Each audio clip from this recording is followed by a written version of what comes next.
The National Bolivarian Armed Forces of Venezuela has established a security zone in the border state of Apure in order to guarantee peace in the face of destabilization attempts by regular armed groups from Colombia. The Cuban vaccine candidates against COVID-19 named Sorana 02 and Abdallah into the second stage of Phase 3 clinical trials this Monday. The Iranian Foreign Ministry has stressed that the outcome of talks in Vienna aimed at salvaging the 2015 nuclear deal will depend on European parties to the accord leaning on the United States to lift sanctions against Iran.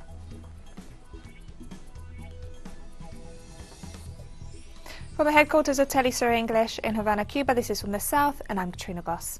Venezuelan Minister of Defense Vladimir Padrino Lopez offered an assessment of the actions undertaken by the National Bolivarian Armed Forces in response to the attacks by regular armed Colombian groups in the border state of Apure. The Venezuelan official offered details of the struggle being waged by military forces against the regular armed groups on the border with Colombia as part of the 2021 Bolivarian Shield military operation. He stressed that violent events have been ongoing for the past 2 weeks in the border state of Apure and that the internal conflict in Colombia continues to have a negative impact on the Venezuelan population. The minister also denounced that the Colombian government has failed to control drug trafficking and escalating violence that has been affecting the neighbouring country for more than 70 years. Finally, he announced strategic public security plans to address acts that threaten the security and peace of the nation. The situation, our General-in-Chief has ordered the creation of a temporary defense zone. We have named it Major General José Cornelio Muñoz, which will be led by Major General Alejandro Javier Benítez Marcano, with the General Staff of Coordination, and we have immediately activated the 94th Negro Primero Special Integral Brigade, which will be commanded by Brigadier General Wilfredo Alexander Medrano Machado, who will be assigned the necessary military units, means and equipment. The Defence Minister also reiterated the request presented by Foreign Minister Jorge Ariasa to the United Nations to strengthen training on the removal of anti-personnel mines following the attacks on Venezuelan territory by Colombian armed groups. In order to disarm all these mines, to really clean the territory of Apure State, the strategic command operations of the Bolivarian National Armed Forces are doing their job. All the defense sectors are focused on creating the necessary capacity to clear all mines in this specific conflict zone. As such, the Minister of Foreign Affairs has sent this document to the United Nations to request training on anti-personnel mines. The Venezuelan official also highlighted the work of the National Bolivarian Armed Forces, which in 15 days have done what it would take Colombia a year to do due to the lack of political and military will on the part of the Colombian government. With what the Strategic Operational Command is doing there in Apure, we have done what would take Colombia a year. I take the commander of the Integrated Operational Defense Zone's word for it, because it really is the case. If there exists the will of the government, if there is firmness among the military authorities, if the military authorities are not penetrated by drug trafficking, if the civilian, local, regional authorities of Apure are not penetrated by drug trafficking, as they are on the Colombian side, here, with a political and military will, we can undertake the task.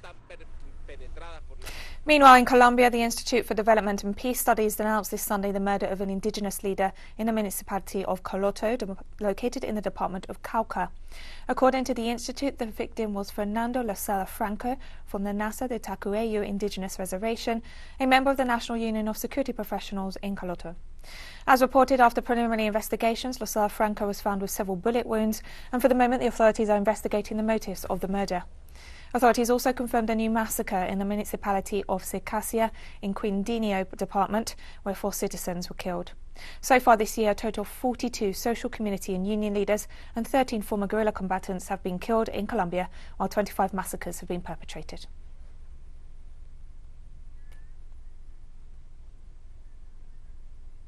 A Salvadoran migrant woman who died in Mexico after being subdued by police officers was buried this Sunday in a cemetery in the city of Sonsonate in the presence of family and close friends. Victoria Salazar's coffin was taken to a private cemetery in La Generosa on the outskirts of the city. The victim died on March 27th after being subdued by police officers in Tulum, a Mexican Caribbean resort. She had 2 daughters aged 15 and 16. After lamenting Salazar's death in a press conference on Sunday, the Archbishop of San Salvador, José Luis Escobar, indicated that it should move the governments not only of El Salvador but also of Mexico and the United States to defend and respect the rights of migrants. The prosecutor's office of the Mexican state of Quintana Roo, where Tulum is located, informed on Saturday that the 4 police officers accused of Salazar's death, among them a woman, were formally charged after being captured on the day of the events. In Ecuador, the National Electoral Council announced it will make the ballot casting process for the visually impaired more easy by incorporating Braille into the electoral materials. According to the Electoral Authority, this initiative was already applied in the first round of the elections held on February 7th. The objective is to guarantee the rights of this sector of the population, ensure social inclusion and promote the political participation of all citizens. Braille materials will be placed at voting sites throughout the country. On April 11th, Ecuador will hold the second round of the presidential elections, which will see Andrés Araúz of the Union for Hope coalition face off against Guillermo Lasso of the Creating Opportunities Party.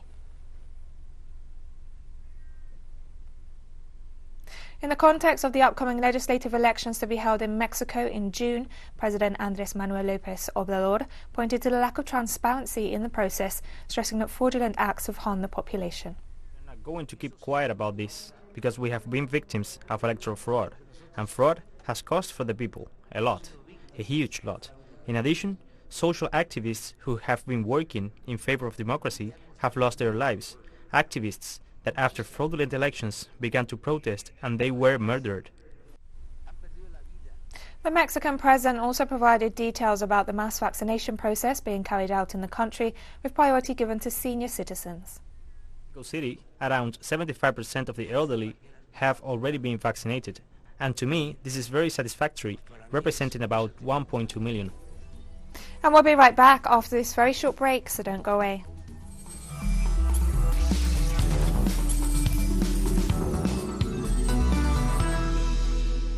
Welcome back to From the South. The Cuban vaccine candidates against Covid-19 named Soberana 02 and Abdala entered the second stage of Phase 3 clinical trials this Monday. Health authorities have noted the progress of the clinical trials of both vaccine candidates, which have thus far proven to be effective against the novel coronavirus. At the same time, several provinces continue the intervention studies using both candidates, which are being administered to health personnel and biopharmaceutical industry workers. Experts also reported that the Abdala vaccine is being applied in eastern regions of the country and certain western cities for the inoculation of at-risk groups. The Finlay Vaccine Institute has indicated that April will be decisive to start trials with the other vaccine candidates produced in the country.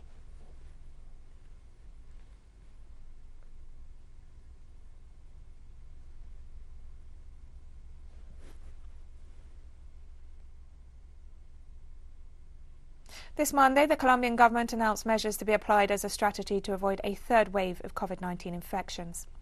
Amid criticism for his late and poor management of the pandemic, Colombian President Ivan Duque informed that the measures will be implemented in cities with more than 85% occupancy of intensive care units.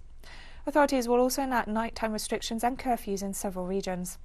President Duque stated that 8 municipalities are being monitored due to an increase in the number of cases and deaths, including the capital.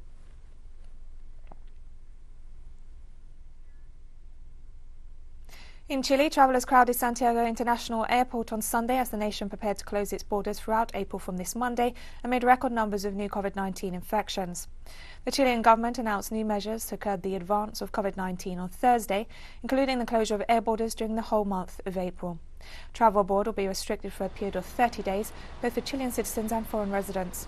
Extraordinary authorization for travel abroad for urgent and specific humanitarian reasons or health treatments will be required.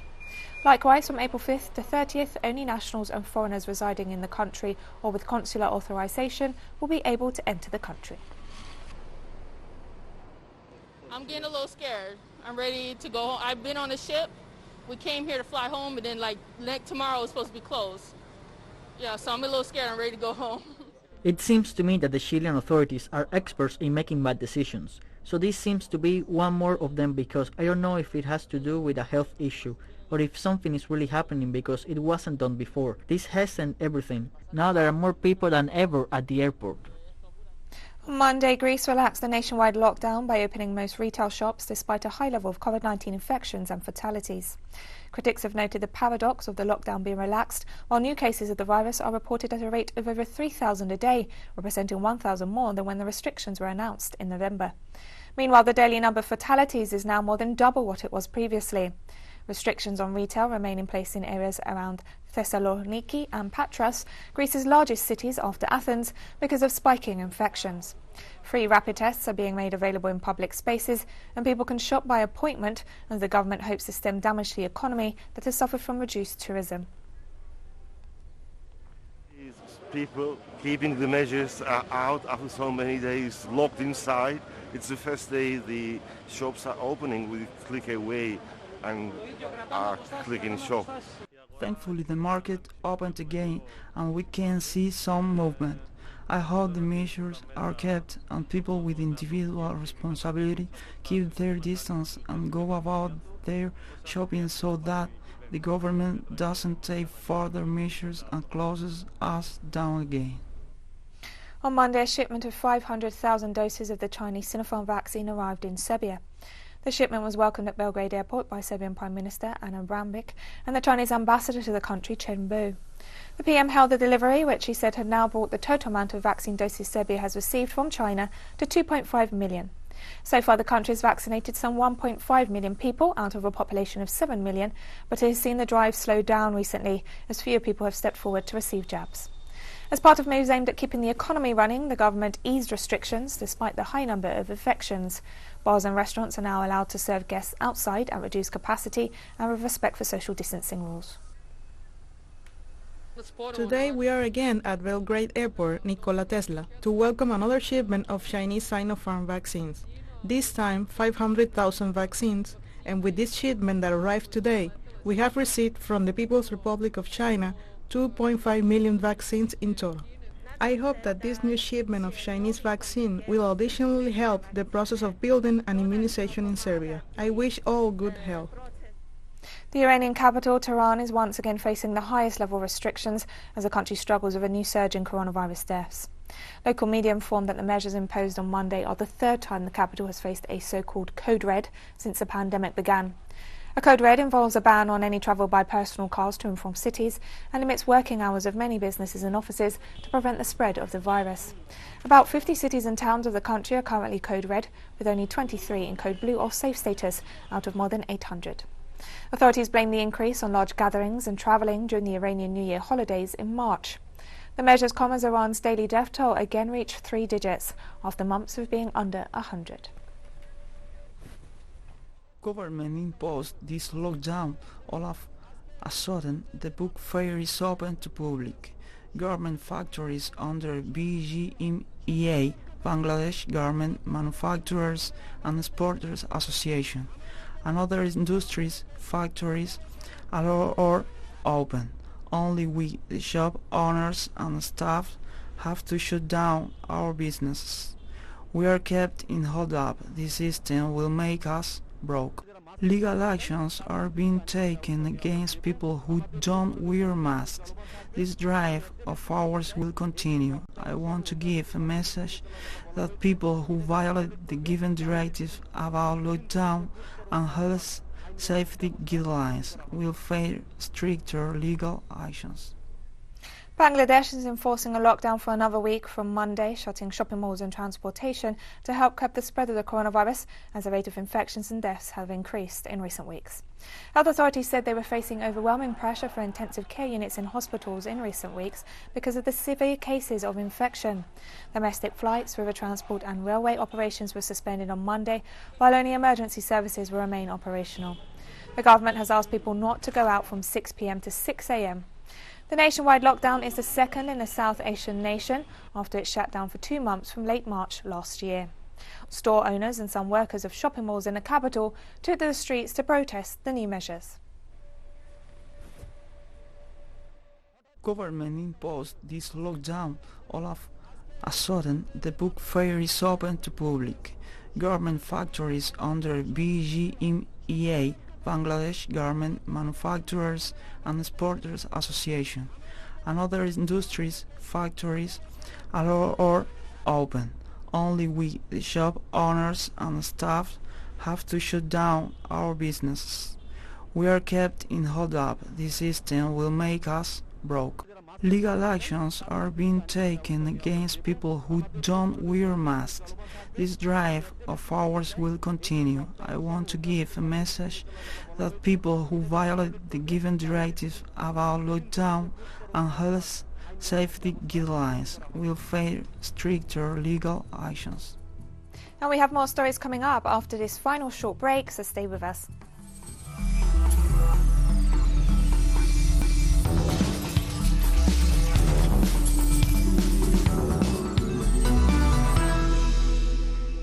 Welcome back to From the South. A spokesperson for the Iranian Foreign Ministry has stressed that the outcome of talks in Vienna aimed at salvaging the nuclear deal will depend on European parties to the accord leaning on the United States to lift sanctions against Iran. This agenda produces a result or not depends on the Europeans and the 4+1 reminding the United States of its obligations and the Americans acting on their commitments. We have only one step, not step by step, which includes the lifting of all U.S. sanctions.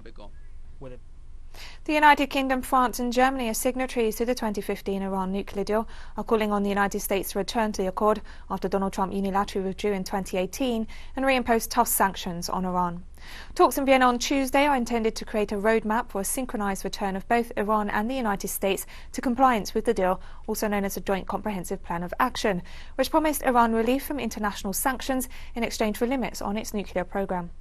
Biden has vowed to rejoin the agreement on the condition that Iran first returns the commitments it suspended in response to US withdrawal and reimposition of sanctions and the failure of other signatories to comply with their commitments. However, Tehran has stressed the only condition for a return to the deal is for Washington to immediately end its sanction policy.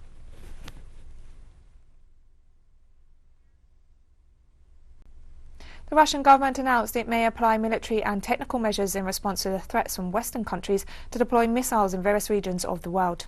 Foreign Ministry spokeswoman Maria Zakharova stated that Moscow is not shutting the door to dialogue, but does not rule out implementing measures in response to military escalation.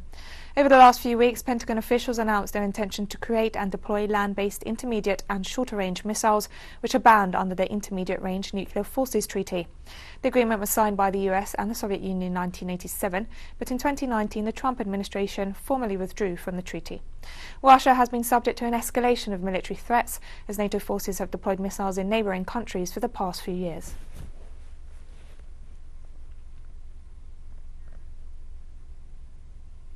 Emergency crews in central Florida were working on Sunday to prevent an environmental catastrophe at a leaking reservoir that risks sending millions of gallons of contaminated wastewater toward nearby homes and into the Tampa Bay. More than 300 homes near the site of an abandoned phosphate mine and fertilizer production facility in Manatee County were under mandatory evacuation offers, and Governor Ron DeSantis on Saturday declared a state of emergency to free up funds to tackle the crisis. According to local authorities, emergency workers, assisted by the Florida National Guard, were pumping about 33 million gallons of water per day out of a wastewater reservoir at the site. At least 113 people have died and dozens more are missing after tropical cyclone Seroja hit Indonesia and East Timor, triggering flash floods and landslides. Indonesia's disaster agency said at least 86 people were dead and 40 were missing in the country's East Nusa Tenggara province. The disaster agency added that more than 400 people were evacuated and thousands more affected by the torrential rains. In East Timor, at least 27 people were killed by landslides, flash floods and falling trees, mostly in the capital, Dili. More than 1,500 people were evacuated. Indonesia's weather agency warned that within the next 24 hours the cyclone's intensity could strengthen, bringing yet more rain and strong winds. On Monday, Vietnam's new Prime Minister Pham Minh Chinh was formally sworn in at the country's parliament in Hanoi. Chinh, a former Deputy Minister of Public Security, who is known for the reforms he carried out as party chief of the northern Quang Ninh province, said assuming the post of Prime Minister was an honour, but also represented a heavy responsibility. I promise to exert all effort to overcome all difficulties and challenges inherent and promote the traditions and precious experience of previous prime ministers, together with members of the government, to unite and act decisively, effectively to serve the homeland and the people. On Monday, a ferry collided with another vessel and capsized in a river outside Bangladesh's capital, killing at least 26. According to authorities, the ferry sank Sunday night after being hit by a cargo vessel just outside Dhaka. A government official informed that rescuers had recovered 26 bodies so far. The double-decker ferry was travelling to a neighbouring district with more than 50 passengers aboard when the accident took place. Ferry accidents are common in the country and often blamed on overcrowding and lax rules. Ferries are a leading means of transportation, especially in the southern and northeastern regions of Bangladesh. And we've come to the end of this news brief, but remember you can find these and many other stories on our website at telesurenglish.net. You can also follow us on social media. We're on Facebook, Twitter, Instagram and Telegram. For teleSUR English, I'm Katrina Goss and thank you for watching.